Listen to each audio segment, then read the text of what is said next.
inflación. Sí, así es, Daniel. La gran pregunta que nos hacemos en este nuevo segmento, El mundo más allá del TEG, es si estamos en las puertas de una crisis económica global, de una recesión global. ¿Y por qué nos hacemos esa pregunta? Porque hay varios eventos que fueron pasando en los últimos días que encienden las alarmas sobre un freno en la economía de los principales países del mundo. Por ejemplo, hoy, dato económico en Estados Unidos que preocupó a todos en Wall Street y también en el gobierno de Joe Biden. La economía se contrajo 1,4% en el primer trimestre de este año. Esto no sucedía desde 2020, desde que estábamos todos encerrados por la pandemia durante la cuarentena.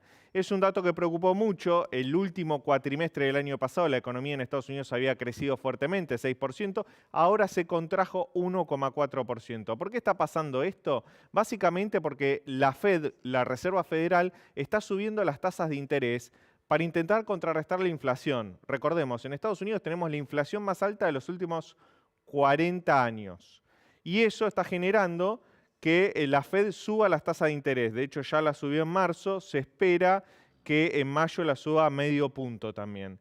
Esto es algo necesario para enfriar la economía, para evitar que los precios de los alimentos sigan subiendo, pero en Estados Unidos están diciendo, ojo con el ritmo en el que la Fed sube las tasas de interés, porque esto puede provocar una recesión económica en la principal economía del mundo y eso puede tener un impacto global.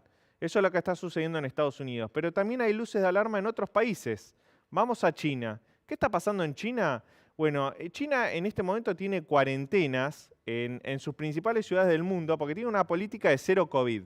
Es decir, en Shanghái, la principal ciudad económica del país, donde viven 25 millones de personas, hay una cuarentena total, súper estricta, como la de que vivimos nosotros en 2020. ¿Esto por qué? Porque surgieron 10.000 casos de COVID diarios de una nueva cepa que preocupa mucho al gobierno de Xi Jinping.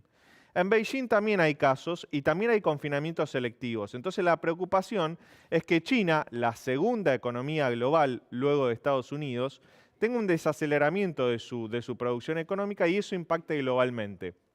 ¿Dónde impacta también? Bueno, impacta en el comercio. ¿Por qué? Porque China es una de las factorías internacionales.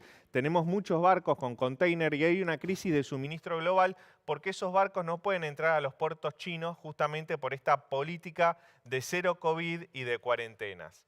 Bueno, tenemos Estados Unidos y China muy complicados. Vamos a Europa, que es el tercer bloque económico importante en el mundo. ¿Qué está pasando en Europa?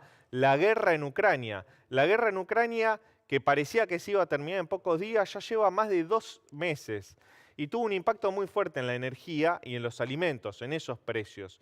Y el movimiento, más que nada, del precio de la energía, del petróleo y del gas que Rusia le vendía a la Unión Europea, está generando un impacto económico recesivo también en este bloque económico, en Europa Occidental.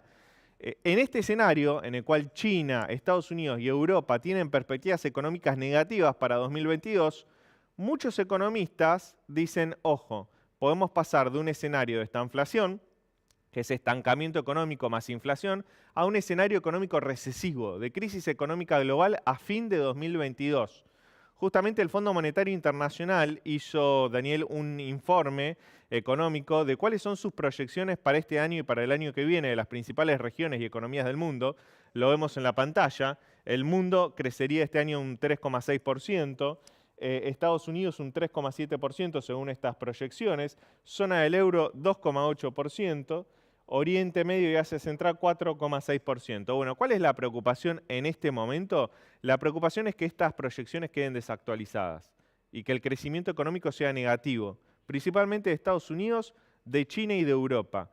De este tema no se está hablando en Argentina. Ningún dirigente te está hablando de esto. ¿Cuál va a ser el impacto en Argentina si hay una recesión económica global y cómo vamos a hacer frente a esto? Es interesante ponerlo en agenda y por eso te lo contamos en este bloque, porque generalmente en Argentina se hablan de las urgencias, de los temas del hoy, de ayer, y no de los temas de mediano y largo plazo. Y este es un tema que podría perjudicar mucho a Argentina a nivel comercial y a nivel de las reservas del Banco Central, que es una de las preocupaciones que tiene el FMI con respecto al programa económico de Argentina, Daniel.